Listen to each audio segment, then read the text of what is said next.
I believe that if we are honest with ourselves, that the most fascinating problem in the world is, who am I? What do you mean? What do you feel when you say the word I?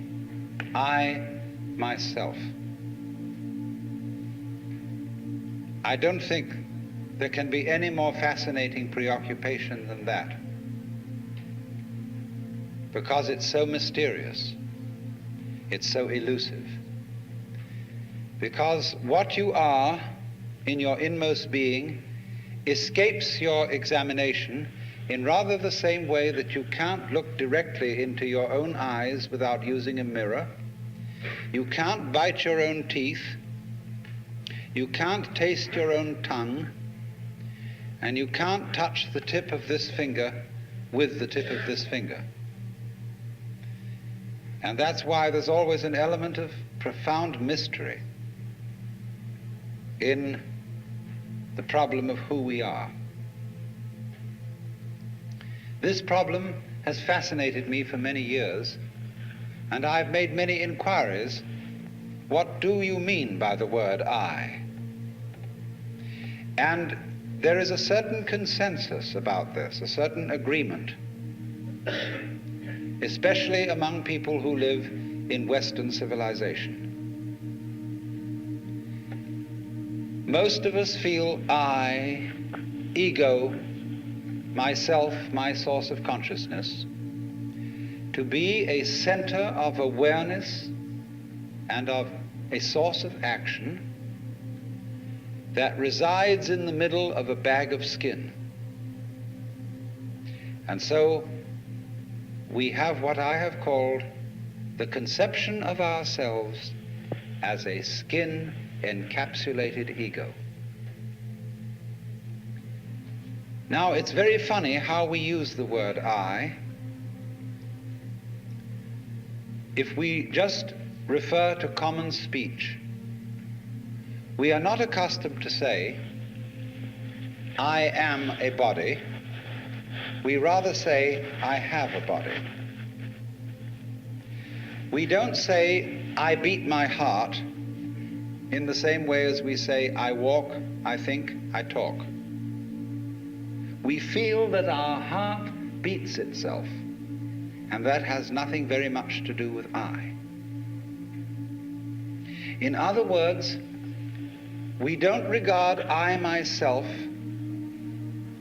as identical with our whole physical organism. We regard it as something inside it. And most Western people locate their ego inside their heads. You are somewhere between your eyes and between your ears, and the rest of you dangles from that point of reference. It is not so in other cultures. When a Chinese or Japanese person wants to locate the center of himself, he points here, not here. Here to what Japanese call the kokoro, or the Chinese call shin, the heart, mind. Some people also locate themselves in the solar plexus. But by and large, we locate ourselves behind the eyes and somewhere between the ears, as if within the dome of the skull there were some sort of arrangement such as there is at the SAC headquarters in Denver, where there are men in great rooms surrounded with radar screens and all sorts of things, and earphones on, watching all the movements of planes all over the world. So in the same way, we have really the idea of ourselves as a little man inside our heads who has earphones on which bring messages from the ears, and who has a television set in front of him which brings messages from the eyes, and all sorts of electrode things are all over his body, giving him signals from the hands and so on, and he has a panel in front of him of buttons and dials and things, and so he more or less controls the body. But he isn't the same as the body, because I am in charge of what are called the voluntary actions. And what are called involuntary actions of the body, they happen to me. I am pushed around by them, but to some extent also I can push my body around. This, I have concluded, is the ordinary, average conception of what is oneself. And look at the way children, influenced by our cultural environment, ask questions. Mommy, who would I have been if my father had been someone else? You see, the child gets the idea from our culture that the father and mother gave him a body into which he was popped at some moment. Whether it was conception or whether it was parturition is a little bit vague.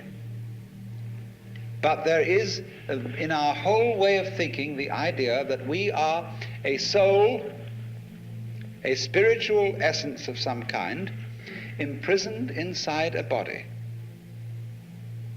and that we look out upon a world that is foreign to us.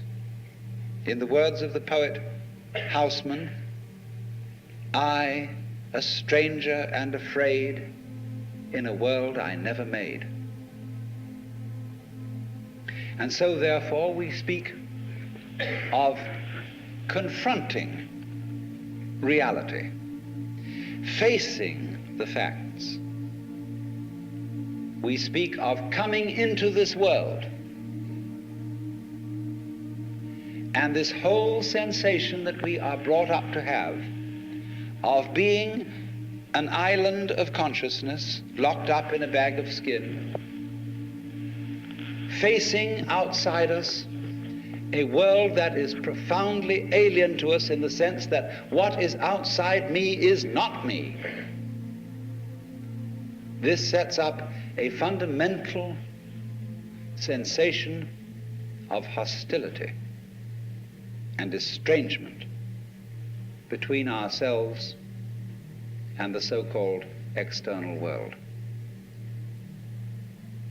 And therefore, we go on to talk about the conquest of nature, the conquest of space, and view ourselves in a kind of battle array towards the world outside us.